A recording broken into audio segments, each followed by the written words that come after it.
ನಮಸ್ಕಾರ ಫ್ರೆಂಡ್ಸ್, ನಾನು ಶಿವರಾಜ್ ಪಾಟೀಲ್. ನಿಮಗೆ ಕನ್ನಡ ಯೂಟ್ಯೂಬ್ ಚಾನಲ್ ಟುಡೇಸ್ ಇನ್ವೆಸ್ಟ್ಮೆಂಟ್ಗೆ ಸ್ವಾಗತ. ನೀವು ನಮ್ಮ ಟುಡೇಸ್ ಇನ್ವೆಸ್ಟ್ಮೆಂಟ್ ಯೂಟ್ಯೂಬ್ ಚಾನಲ್ಗೆ ಹೊಸದಾಗಿದ್ದರೆ ನಮ್ಮ ಚಾನಲ್ನ ಸಬ್ಸ್ಕ್ರೈಬ್ ಮಾಡಿ ಹಾಗೂ ವಿಡಿಯೋನ ಕೊನೆಯವರೆಗೆ ನೋಡಿ. ನಮ್ಮ ವಿಡಿಯೋನ ಲೈಕ್ ಮಾಡಿ, ಅದರಿಂದ ನಮಗೆ ನಿಜವಾಗ್ಲೂ ಮೋಟಿವೇಶನ್ ಸಿಗುತ್ತೆ. ಸೊ ಈ ರೀತಿಯ ಡೈಲಿ ಅನಾಲಿಸಿಸ್ ವಿಡಿಯೋ ತೊಗೊಂಡು ಬರೋಕ್ಕೂ ತುಂಬ ಪ್ರೇರಣೆ ಸಿಗುತ್ತೆ. ಸೊ ಇವತ್ತಿನ ದಿನ ನಾವು ಈ ವಿಡಿಯೋದಲ್ಲಿ 13th ಫೆಬ್ರವರಿ ಗುರುವಾರ ನಿಫ್ಟಿ ಎಕ್ಸ್ಪೈರಿ ಇದೆ, ವೀಕ್ಲಿ ಎಕ್ಸ್ಪೈರಿ. ಸೊ ನಿಫ್ಟಿ ಎಕ್ಸ್ಪೈರಿನಲ್ಲಿ ನಾವು ಹೇಗೆ ಟ್ರೇಡ್ ಮಾಡ್ಬೋದು ಅಂತ ಡಿಸ್ಕಸ್ ಮಾಡೋಕ್ಕಿಂತ ಮುಂಚೆ ನಾವು ಪ್ರೀವಿಯಸ್ ವಿಡಿಯೋದಲ್ಲಿ ಏನು ಡಿಸ್ಕಸ್ ಮಾಡಿದ್ವಿ, ಮಾರ್ಕೆಟ್ ಹೇಗೆ ಮೂಮೆಂಟಮ್ ಬಂತು ಅಂತ ಮುಂಚೆ ಕ್ವಿಕ್ ಆಗಿ ನೋಡೋಣ. ಸೊ ನಾವು ನಿನ್ನೆ ವಿಡಿಯೋದಲ್ಲಿ ಡಿಸ್ಕಸ್ ಮಾಡಿದ್ದು 12th ಫೆಬ್ರವರಿ ಬುಧವಾರ ದಿನ ನಿಫ್ಟಿ ಆಲ್ರೆಡಿ ಇಲ್ಲಿ 23,000ನ 11th ಫೆಬ್ರವರಿ ಟೆಸ್ಟ್ ಮಾಡಿದೆ. ಸೊ ಇಲ್ಲಿ ಇನ್ನಷ್ಟು ಕರೆಕ್ಷನ್ ಬರ್ಬೋದು. ಇಲ್ಲಿ ಕೆಳಗಡೆ ಸಪೋರ್ಟ್ 22,800 ಹತ್ರ ಇರುತ್ತೆ. ಸೊ ಇದು ಪ್ರೀವಿಯಸ್ಲಿ 27th ಜನವರಿ ಲೋ ಹತ್ರ ಇರುತ್ತೆ. ಸೊ ಈ ಲೆವೆಲ್ನ ಏನಾದರೂ ಕೆಳಗಡೆ ಬ್ರೇಕ್ ಆಗದೆ ಇಲ್ಲಿಂದನೇ ರಿವರ್ಸಲ್ ಬಂದರೆ ಇಲ್ಲಿ ಒಂದು ರೀತಿ double bottom kind of formation ಆಗುತ್ತೆ. ಸೊ ಈ ಡಬಲ್ ಬಾಟಮ್ ಕೈಂಡ್ ಆಫ್ ಫಾರ್ಮೇಷನ್ನ ಇದು ನಿಫ್ಟಿನ ಬರೋ ದಿನಗಳಲ್ಲಿ ಟುವರ್ಡ್ಸ್ ಲೈಫ್ ಟೈಮ್ ಹೈ ಕಡೆ ಹೋಗೋ ಚಾನ್ಸಸ್ ಇರುತ್ತೆ ಅಂತ ಹೇಳಿದ್ದೆ. ಸೊ ಇಲ್ಲಿ ಇವತ್ತಿನ ದಿನ ನಿಫ್ಟಿ ಓಪನ್ ಆಗ್ತಿದ್ದಂಗೆನೆ ಸ್ಟಾರ್ಟಿಂಗ್ ಆಫ್ ದ ಡೇ ಬಂದ ಶಾರ್ಪ್ ಕರೆಕ್ಷನ್ ಇದು ಕೆಳಗಡೆ ಈ 27th ಫೆಬ್ರವರಿ ಲೋನ ಇಲ್ಲಿ ಬ್ರೇಕ್ ಮಾಡಲಿಲ್ಲ. ಇದು ಲೋ ಮಾಡಿದ್ದು ನಿಯರ್ 22,800 ಹತ್ರ. ಸೊ ಅಲ್ಲಿಂದನೇ 10 ಗಂಟೆ ನಂತರ ಒಂದು ಒಳ್ಳೆ ರಿವರ್ಸಲ್ ಕೊಡ್ತು. ಈ ಬಂದ ರಿವರ್ಸಲ್ ಮಾರ್ನಿಂಗ್ ಬಂದ ಕರೆಕ್ಷನ್ನ ಕ್ರಾಸ್ ಆಗಿ ಮೇಲೆ ಹೋಗಿತ್ತು. ಅದಾದ್ಮೇಲೆ ಅಗೇನ್ ಒಂದು ಸ್ಮಾಲ್ ಕರೆಕ್ಷನ್ ಬಂದಿತ್ತು. ಅದರಲ್ಲಿ ನಿಫ್ಟಿ ಅಗೇನ್ 23,000 ಕೆಳಗಡೆ ಬಂದರೆ ಕೂಡ ದಿನದ ಕೊನೆಯಲ್ಲಿ 23,000 ಮೇಲೆ ಹೋಗಿ ಕ್ಲೋಸ್ಗಿಂಗ್ ಕಂಡಿದೆ. ಸೊ ಇದು ಆಕ್ಚುಲಿ ಪಾಸಿಟಿವ್ ಆಗಿದೆ. ಇದಲ್ಲದೆ ನಾವು ಬ್ಯಾಂಕ್ ನಿಫ್ಟಿ ಕಡೆ ಬಂದರೆ ಬ್ಯಾಂಕ್ ನಿಫ್ಟಿನಲ್ಲಿ ನಾವು ಡಿಸ್ಕಸ್ ಮಾಡಿದ್ದು, ಬ್ಯಾಂಕ್ ನಿಫ್ಟಿ ಏನಾದರೂ 48,800 ಲೋ ಏನಿದೆ ಇದ್ರ ಕೆಳಗಡೆ ಟ್ರೇಡ್ ಆಗಿ ಶುರು ಆದರೆ ಇಲ್ಲಿಂದ ಹೆಚ್ಚಿನ ವೀಕ್ನೆಸ್ ಆಗುತ್ತೆ ಅಂತ ಹೇಳಿದ್ವಿ. ಸೊ ಇಲ್ಲಿ 48,800 ಕೆಳಗಡೆ ಹೋಗಿದ್ದು ಇಮಿಡಿಯೇಟ್ ಆಗಿ ಅದರಲ್ಲಿಂದನೇ ಬಂದ ರಿವರ್ಸಲ್ ಬ್ಯಾಂಕ್ ನಿಫ್ಟಿಯ 10 ಡೇ ಮೂವಿಂಗ್ ಆವರೇಜು 49,700 ಹತ್ರ ಏನಿತ್ತು ಈ ಲೆವೆಲ್ನ ಟೆಸ್ಟ್ ಮಾಡಿ ಕೆಳಗಡೆ ಬಂದಿತ್ತು. ಆದರೆ ಅಗೇನ್ ದಿನದ ಕೊನೆಯಲ್ಲಿ 49,500 ಮೇಲೆ ಹೋಗಿ ಕ್ಲೋಸಿಂಗ್ನ ಕಂಡಿದೆ. ಆವರೇಜ್ ಕ್ಲೋಸಿಂಗು 49,479 ಬಂದಿದೆ. ಫೈನಲ್ ಆಗಿ ಬ್ಯಾಂಕ್ ನಿಫ್ಟಿನಲ್ಲಿ ಪಾಸಿಟಿವ್ ಕ್ಲೋಸಿಂಗ್ ಬಂದಿದೆ.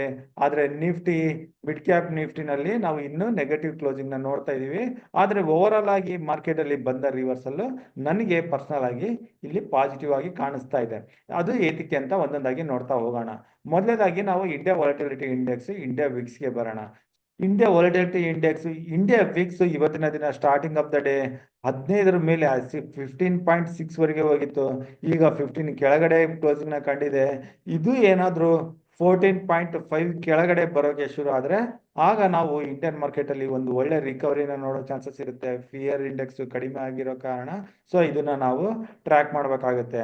ಇನ್ನು ರುಪಿ ವ್ಯಾಲ್ಯೂ ಕಡೆ ನಾವು ಇಲ್ಲಿ ಚೆಕ್ ಮಾಡಿದ್ರೆ rupee value against US dollar ಇದು ಇವತ್ತಿನ ದಿನ ಆಲ್ಮೋಸ್ಟ್ 86.4 ಹತ್ರ ಹೋಗಿತ್ತು. ಅಲ್ಲಿಂದ ಅಗೇನ್ ಈಗ 86.7 ಹತ್ರ ಹೋಗ್ತಾ ಇದೆ. ಸೊ ಇದು ಇನ್ನು 87 ಕೆಳಗಡೆನೆ ಇರೋವರೆಗೂ ಆಗ ಈ ಲೆವೆಲಿಂದ ಇನ್ನೂ ಕೂಲ್ ಡೌನ್ ಆಗ್ತಾ ಇದ್ರೆ ಆಗ ಇಂಡಿಯನ್ ಮಾರ್ಕೆಟಲ್ಲಿ ಖಂಡಿತವಾಗಿ ಪಾಸಿಟಿವ್ ಸೆಂಟಿಮೆಂಟ್ ಇರುತ್ತೆ. US ಡಾಲರ್ ಇಂಡೆಕ್ಸ್ ಈಗ 4.5 ಹತ್ರ ಇದೆ. ಇದು ನ್ಯೂಟ್ರಲ್ ಅಂತ ಹೇಳ್ಬೋದು. ಹಾಗೂ US ಡಾಲರ್ ಇಂಡೆಕ್ಸ್ ಇದು ಈಗ 107.9 ಹತ್ರ ಇದೆ. 100 ಕೆಳಗಡೆ ಬಂದಿದೆ. ಇದು ಆಕ್ಚುಲಿ ಪಾಸಿಟಿವ್ ಆಗಿ ನಮಗೆ ಕಾಣಿಸ್ತಾ ಇದೆ. ಇನ್ನು ಬ್ರೆಂಟ್ ಕ್ರೂಡ್ ಆಯಿಲ್ ಕೂಡ ಇದು 76 ಹತ್ರ ಇದೆ. 200 ಡೇ ಮೂವಿಂಗ್ ಆವರೇಜ್ ಕೆಳಗಡೆ ಇದನ್ನು ಸದ್ಯಕ್ಕೆ ಪಾಸಿಟಿವ್ ಆಗಿ ಕಾಣಿಸ್ತಾ ಇದೆ ಓವರ್ ಆಲ್ ಈಕ್ವಿಟಿ ಮಾರ್ಕೆಟ್ಗೆ. ಇನ್ನು US ಕಡೆ ಬಂದರೆ US Dow Jones futures flat ಆಗಿ ಹೋಗ್ತಾ ಇದೆ. Nasdaq index higher level trade ಆಗ್ತಾ ಇದೆ. ಇಲ್ಲಿಂದನೂ ಅಷ್ಟೇನು ನೆಗೆಟಿವ್ ಸೆಂಟಿಮೆಂಟ್ ಕಾಣಿಸ್ತಾ ಇಲ್ಲ. ಆಕ್ಚುಲಿ ನಾವು ಕಳೆದ ದಿನಗಳಲ್ಲಿ ನೋಡ್ತಾ ಬಂದರೆ ಓವರ್ ಆಲ್ ಗ್ಲೋಬಲ್ ಮಾರ್ಕೆಟಲ್ಲಿ ಪಾಸಿಟಿವ್ ಇದ್ರೆ ಓನ್ಲಿ ಇಂಡಿಯನ್ ಮಾರ್ಕೆಟಲ್ಲಿ ಮಾತ್ರ ಕರೆಕ್ಷನ್ ಬರ್ತಾ ಇತ್ತು. ಸೊ ಇದು ರಿಕವರಿ ಕಾಣೋ ಚಾನ್ಸಸ್ ಇಲ್ಲಿ ನನಗೆ ಕಾಣಿಸ್ತಾ ಇದೆ. ಇನ್ನು ಕ್ವಿಕ್ ಆಗಿ ನಾವು ಆಪ್ಷನ್ ಚೈನ್ನ ಕೂಡ ಇಲ್ಲಿ ನೋಡಿದ್ರೆ ನಾನು ಈಗ ನಿಫ್ಟಿ ಆಪ್ಷನ್ ಚೈನಲ್ಲಿ ಇದ್ದೀನಿ.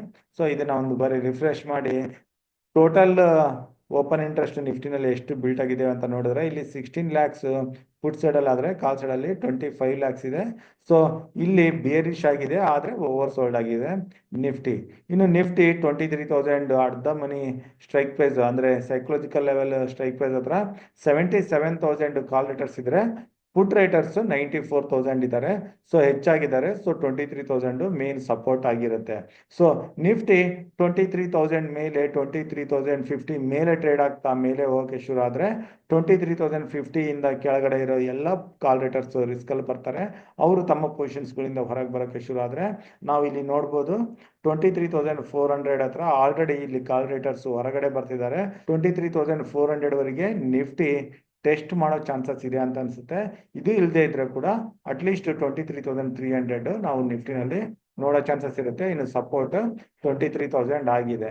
ಸೊ ಆಪ್ಷನ್ ಚೈನ್ ಇಟ್ಕೊಂಡು ನಾವು ನಿಫ್ಟಿನಲ್ಲಿ ಪೊಸಿಷನ್ ತಗೋಬೇಕು ಅಂತಂದ್ರೆ ನಿಫ್ಟಿ ಫ್ಲಾಟ್ ಆಗಿ ಓಪನ್ ಆಗಲಿ ಅಥವಾ 23,100 ಮೇಲೆ ಹೋಗಕ್ಕೆ ಶುರು ಆಗಲಿ, ಇಲ್ಲಿಂದ ಬರೋ ಮೂಮೆಂಟಮ್ಮು 23,300 ಹಾಗೂ ಇಲ್ಲಿಂದ 23,400 ಕೂಡ ಬರುತ್ತೆ. ಇನ್ನೂ ಅಗ್ರೆಸಿವ್ ಮೂಮೆಂಟಮ್ ಬಂದ್ರೆ ಗುರುವಾರದ ದಿನ ನಾವು 23,600 ಕೂಡ ನೋಡೋ ಚಾನ್ಸಸ್ ಇರುತ್ತೆ. ಸೊ ಅದೇ ನಿಫ್ಟಿ ಏನಾದರೂ 23,960 ಈ ಲೆವೆಲ್ ಅಥವಾ 950 ಅಂತ ತಗೊಳ್ಳಿ, ಈ ಲೆವೆಲ್ ಬ್ರೇಕ್ ಆದ್ರೆ ಮಾತ್ರನೇ ಇಲ್ಲಿಂದ ಹೆಚ್ಚಿನ ಕರೆಕ್ಷನ್ ಬೇರಿಶ್ ಮೂಮೆಂಟಮ್ ಬರುತ್ತೆ. ಆಗ ನಿಫ್ಟಿ ಅಗೇನ್ 23,800 ಕೂಡ ಬ್ರೇಕ್ ಆಗಿ ಕೆಳಗಡೆ ಹೋಗೋ ಚಾನ್ಸಸ್ ಇರುತ್ತೆ. ಸೊ ಸದ್ಯಕ್ಕೆ ನಾವು ಗುರುವಾರ ಮಾತ್ರ ನಾವು ಕಾಲ್ ಸೈಡ್ ಅಲ್ಲೇ ಪೊಸಿಷನ್ ತಗೊಳಕ್ಕೆ, ಅದು ಲಾಂಗ್ ಪೊಸಿಷನ್ ತಗೊಳಕ್ಕೆ ನೋಡೋಣ. ಸೊ ನಿಫ್ಟಿ ತುಂಬಾ ಬುಲ್ಲಿಶ್ ಆಗಿ ಮೂಮೆಂಟಮ್ ಕೊಡೋ ಚಾನ್ಸಸ್ ಇರುತ್ತೆ. ಇಲ್ಲಿ ಮತ್ತೊಂದು ಏನಂತಂದ್ರೆ ವೀಕ್ಲಿ ಎಕ್ಸ್ಪೈರಿ ಇರೋ ಕಾರಣ ಸೈಡ್ ವೇಸ್ ಕೆಳಗಡೆ 22,950 ಇಂದ ಮೇಲೆ 23,150 ಈ 200 ರೇಂಜ್ ಅಲ್ಲೇ ಕೂಡ ಟ್ರೇಡ್ ಆಗ್ಬೋದು. ಅಗ್ರೆಸಿವ್ ಅಪ್ ಮೂವ್ 23,150 ಮೇಲೆ ಬರ್ಬೋದು. ಇನ್ನು ಬ್ಯಾಂಕ್ ನಿಫ್ಟಿಗೆ ಬಂದ್ರೆ ಬ್ಯಾಂಕ್ ನಿಫ್ಟಿ ಮೂಮೆಂಟಮ್ ತುಂಬಾ ಸ್ಟ್ರಾಂಗ್ ಆಗಿತ್ತು. ನಿಫ್ಟಿ ಕಂಪೇರ್ ಮಾಡಿದ್ರೆ ಬ್ಯಾಂಕ್ ನಿಫ್ಟಿ 49,500 ಮೇಲೆ ಕ್ಲೋಸ್ ಆಗಿದೆ. ಇಲ್ಲಿಂದ ನೆಕ್ಸ್ಟ್ ಒಳ್ಳೆ ಅಪ್ ಮೂವ್ ನಾವು ಬ್ಯಾಂಕ್ ನಿಫ್ಟಿನಲ್ಲಿ ಎಕ್ಸ್ಪೆಕ್ಟ್ ಮಾಡಬಹುದಾಗಿದ್ದು 49,700 ಮೇಲೆ. ಇಲ್ಲಿಂದ ಡೈರೆಕ್ಟ್ ಆಗಿ ನಮಗೆ 50,200 ವರೆಗೆ 500 ಮೂಮೆಂಟಮ್. ಸೊ 200 ಕ್ರಾಸ್ ಆದ್ರೆ ನೆಕ್ಸ್ಟ್ 50,500 ವರೆಗೆ ಮೂಮೆಂಟಮ್ ನಾವು ಬ್ಯಾಂಕ್ ನಿಫ್ಟಿನಲ್ಲಿ ನೋಡ್ಬೋದು. ಸೊ ಬ್ಯಾಂಕ್ ನಿಫ್ಟಿನಲ್ಲಿ ಏನಾದರೂ ಲಾಂಗ್ ಪೊಸಿಷನ್ಸ್ ಇದ್ದವರು 49,200 ಕೆಳಗಡೆ ಬಂದ್ರೆ ಸೊ ಅಲ್ಲಿ ಕಾಲ್ ಪೊಸಿಷನ್ಸ್ ಇಂದ ಲಾಂಗ್ ಪೊಸಿಷನ್ಸ್ ಇಂದ ಹೊರಗಡೆ ಬರ್ಬೋದು. ಸೊ ಪುಟ್ ಪೊಸಿಷನ್ ತಗೊಳ್ಳೋದ್ರ ಬಗ್ಗೆ ನಾನು ಯಾವುದೇ ಸಜೆಷನ್ ಕೊಡ್ತಾ ಇಲ್ಲ. ಹಾಗೂ ನಾನು ಕೊಟ್ಟಿರೋ ಮಾಹಿತಿ ಜಸ್ಟ್ ಇದು ನನ್ನ ಅನಲೈಸಿಸ್. ನೀವು ಕೂಡ ನಿಮ್ಮ ಕಡೆಯಿಂದ ಅನಲೈಸ್ ಮಾಡಿ, ನಿಮ್ಮ ಯಾರಾದರೂ ಇನ್ವೆಸ್ಟ್ಮೆಂಟ್ ಅಡ್ವೈಸರ್ಸ್ ಇದ್ರೆ ಅವ್ರ ಹತ್ರ ಮಾಹಿತಿ ತಗೊಂಡು ನೀವು ಇನ್ವೆಸ್ಟ್ಮೆಂಟ್ ಹಾಗೂ ಟ್ರೇಡಿಂಗ್ ಬಗ್ಗೆ ಪ್ಲಾನ್ ಮಾಡ್ಬೋದು. ಸೊ ಇದು ನನ್ನ ನಿಫ್ಟಿ ಹಾಗೂ bank Nifty analysis for 13th February. So already ಹೇಳ್ದಂಗೆ ನೀವು ನಮ್ಮ ಟುಡೇಸ್ ಇನ್ವೆಸ್ಟ್ಮೆಂಟ್ ಯೂಟ್ಯೂಬ್ ಚಾನಲ್ನ ರೆಗ್ಯುಲರ್ ಆಗಿ ನೋಡ್ತಾ ಇದ್ದು ಇನ್ನೂ ಸಬ್ಸ್ಕ್ರೈಬ್ ಮಾಡಿಲ್ಲ ಅಂದರೆ ಸಬ್ಸ್ಕ್ರೈಬ್ ಮಾಡಿ, ಅಥವಾ ಹೊಸದಾಗಿದ್ದರೆ ಕೂಡ ಸಬ್ಸ್ಕ್ರೈಬ್ ಮಾಡಿ. ಹಾಗೂ ನಮ್ಮ ವಿಡಿಯೋಗಳನ್ನು ನೋಡಿ ಲೈಕ್ ಮಾಡೋದನ್ನ ಮರಿಬೇಡಿ. ನಿಮ್ಮ ಅನಿಸಿಕೆನ ಕಮೆಂಟ್ ಬಾಕ್ಸ್ ಮೂಲಕ ತಿಳಿಸಿ. ಸೊ ಇಷ್ಟು ಹೇಳ್ತಾ ವಿಡಿಯೋ ಇಲ್ಲಿಗೆ ಮುಗಿಸ್ತಾ ಇದ್ದೀನಿ. ನನ್ನ ಮುಂದಿನ ವಿಡಿಯೋ ಬರೋವರೆಗೂ ನಿಮಗೆ ನನ್ನ ಕಡೆಯಿಂದ ಧನ್ಯವಾದಗಳು. Thank you.